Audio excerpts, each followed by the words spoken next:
with Carl Froch's decision to retire. What did you make of that? Did you kind of feel it deep down that was what was going to happen? Yeah, I said so for a while. I mean, the longer he left it, the more likely it was he was going to retire. So from a selfish businessman perspective, I'd have loved him to fight again. There's a nice few quid to be made. But as a friend, I think it was the correct decision. And people say, is that definitely it for Carl Froch? And I can't tell you definitely, because it's always tempting for them to return. But I think more than likely, he's in a great place. He's secured the future of his family and his kids and their kids and their kids and their kids. And he's achieved so much. So why does he need to fight? Not for the money, not for the legacy. So unless he has a burning desire to compete, which he doesn't at the moment, he should never fight again. Just another one, the super middleweights, James DeGale. The news obviously signed an advisory deal with Al Haymon. What does that actually mean? It means that Al Haymon moving forward will be his advisor and his manager. Of course, we're on the promotional side, so it doesn't really clash. My communication now will be with Al and planning out the best move for James DeGale's career. I think because he hasn't boxed since May the 30th, it looks like he'll have to fight his mandatory next because it was a vacant title, which will be the winner of Rogelio Medina against Julius Jackson, which obviously isn't a huge fight in the UK. I'd like him to have a homecoming, personally, but maybe there's more money for that fight in America. So, of course, I want the big UK fighters to box in the UK as much as possible, but the world is changing. The boxing world is changing, and I'm not going to get in the way of opportunities for our fighters if they choose to fight in America. And I think the PBC model, of course, is gathering pace. I think in time you'll see that over here as well. So, we'll sit down, I think, week commencing 25th of July and plan his next move. But, from a promotional difference, nothing changes. We've got a great relationship with James DeGale and look forward to working with him again. Does it muddy the waters a bit, though, on your part when it comes to trying to move forward with James, because there is a third party now?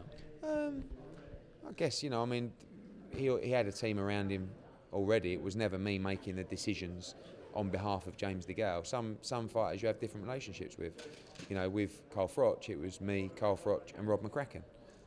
Before it was me, James DeGale, his family, and Ambrose Mendy and Jim McDonald, the trainer. And now there's another person coming into the mix. And we'll see how the relationship develops. I mean, it's not as if he's signed with an advisor or a manager that doesn't know what he's doing. So it comes down to what's best for James DeGale, and that ultimately is the same with any relationship.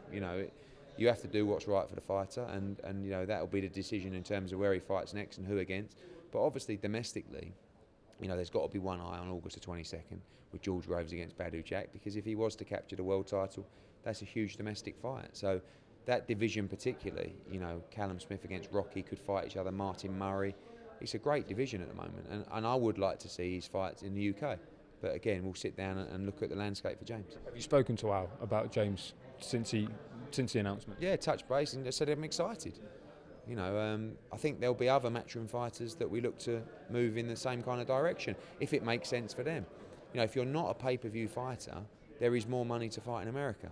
We don't just want all fighters to disappear and start fighting in America, but you have to look at all the opportunities as a fighter, and the world is changing. There is a movement going on that is an interesting movement. But if you're a pay-per-view fighter in the UK, you really want to be staying there because it's a lucrative model. But again, anything for the benefit of our fighter, we're up for looking at. Just a final one, Anthony Joshua. Look to headline September the 12th. Is that what we're looking at? Is Gary Cornish in the running for that? He's definitely in the running, and the Commonwealth title is now vacant. And to make Cornish against Joshua for the Commonwealth title would be a nice move for his progression. I think he's 21-0. Cornish, big, 6'8" or 6'9". Dylan White will be after that, but we'll be looking to announce Anthony's opponent for September the 12th, probably tomorrow or Friday, with a press conference on Monday. So Anthony's gathering tremendous pace right now, and you've got some big fighters coming through from the UK, but he certainly seems to get the column inches and get the headlines and the attention. So any heavyweight title for any heavyweight fight for a major title is going to create attention, and Joshua does it in droves. So probably tomorrow or Friday, announcement of his next fight, and with a press conference on Monday. But it will be September the 12th. What's the situation with the British title? Because we know Cornish turned down the Dillian White fight for an eliminator or something. Do you know, will this fight with Cornish have anything to do with the British title? No, I think the board have made Dillian White against Anthony Joshua. I don't think Dillian's going to want to move aside from that for the benefit of Anthony Joshua. So if we could make Joshua against Cornish for the Commonwealth, that would be a good move, and then to make White against Joshua for both belts on September the 12th. But Anthony Joshua's number 2 now in the WBC, so beating him also has a huge world carrot as well. So like I said, gathering huge momentums, filling arenas all around the country, but now as the bigger fights approach, you'll see him make the O2 his home a lot more than previously.